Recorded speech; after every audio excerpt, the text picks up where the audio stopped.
Deny Jesus and live, or choose not to and die? It's a question that strikes fear into the heart of most Christians and forces us to question our faithfulness in God. But for two incredible girls from Iran, girls my age, this was their reality. Miriam and Marzieh were placed into a situation where denying Jesus would literally save their lives. You see, they had been sentenced to death by hanging, having been caught after distributing more than 20,000 Bibles in Tehran. For the majority of times, they would fill a backpack with Bibles, pray and ask God where they should distribute them, and then under the cover of darkness, they would simply place these Bibles in letterboxes.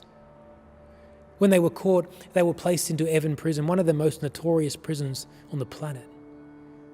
And they told me stories of friends who were regularly beaten, tortured, abused, and even killed.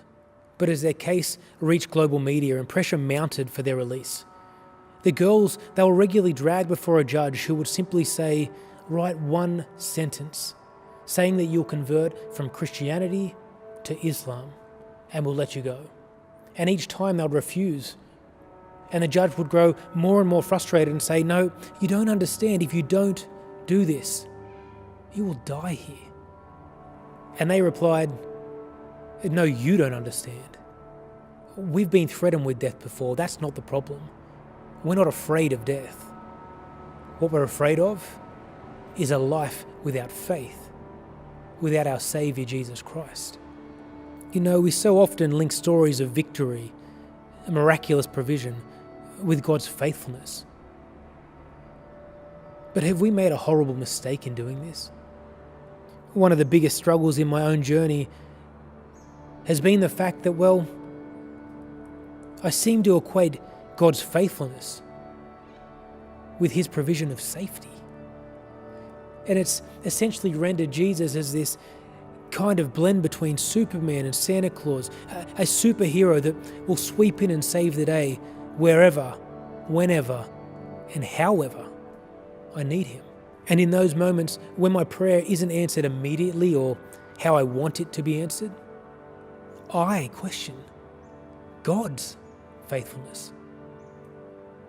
What most people don't know with Miriam and Marzieh is that their safety, it came at a huge cost. Physical and emotional scars that run deep. The death of many close friends. And yes, their story ends the way we like it, released after 259 days with one of those exciting stories that we all crave. But trust in God's faithfulness, that's what defines this story. Because whether it worked out the way we all wanted it to or not, it wouldn't have changed a thing. You see, their lawyer would tell them, if you convert to Islam, we can exploit a loophole. It allows you to tell a lie of convenience. And they would reply and say, we will never convert, not even for the sake of momentary convenience.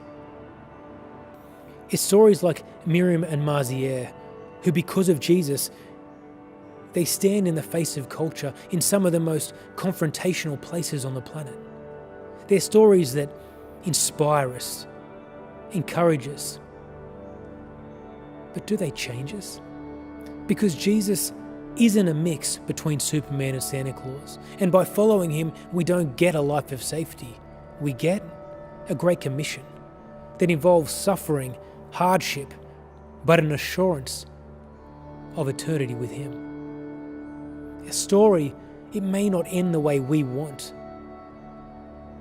but ultimately, God is always faithful.